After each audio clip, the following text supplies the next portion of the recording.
ఈ ప్రాబ్లం చూడండి. ఏ closed organ pipe 70 centimeters long is sounded. If the velocity of sound is 331 meter per second, what is the fundamental frequency of vibration of the air column? మన motive ఏంటి అంటే మనకు ఒక closed organ pipe ఇవ్వడం జరిగింది. అంటే ఒక పైప్కి ఒక ఎండ్ క్లోజ్గా ఉంటుంది. ఈ ఆర్గాన్ పైప్ యొక్క లెంత్ ఎల్. ఈ ఓపెన్ దగ్గర ఒక సౌండ్ వేవ్ని పంపించినప్పుడు అది లోపలికి ఇలా వెళ్ళి ఇలా బయటకు వస్తుంది. ఎప్పుడంటే ఫండమెంటల్ మోడ్ ఉన్నప్పుడు, ఈ వెలాసిటీ ఉన్న సౌండ్ వేవ్ లోపలికి పంపినప్పుడు నీకు ఇలా హాఫ్ లూప్ ఏర్పడుతుంది.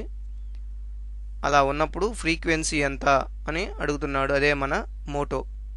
ఇప్పుడు ఇన్వెస్టిగేట్ చేద్దాం. ఏ క్వాంటిటీస్ ఇచ్చారో.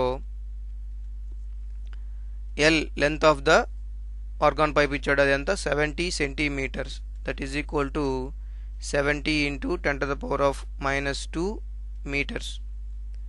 అలాగే velocity of the sound v is equal to 331 metre per second.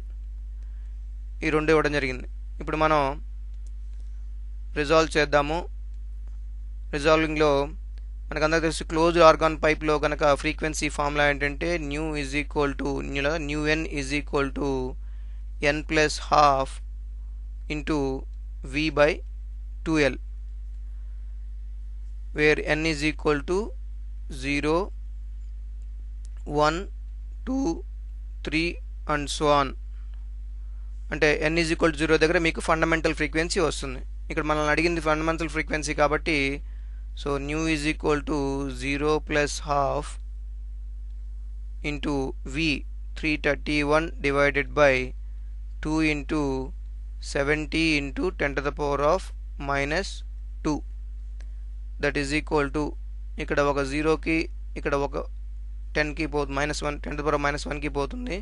10 to the power of -1 పోతే పైకి వెళ్తే ఇంటూ 10 అవుతుంది. సో 331 లేదా 3310 డివైడెడ్ బై 2 ఇంటూ 2 4 ఇంటూ 7 28.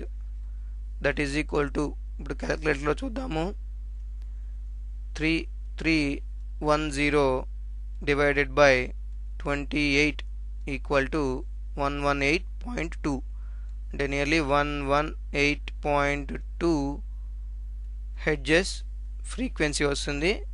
ఈ ఫ్రీక్వెన్సీ ఫండమెంటల్ ఫ్రీక్వెన్సీ. ఎప్పుడు open organ pipe closed organ pipe యొక్క లెంత్ 70 centimeters ఉండి మనం పంపించే సౌండ్ వేవ్ యొక్క వెలాసిటీ 331 మీటర్ పర్ సెకండ్ ఉన్నప్పుడు.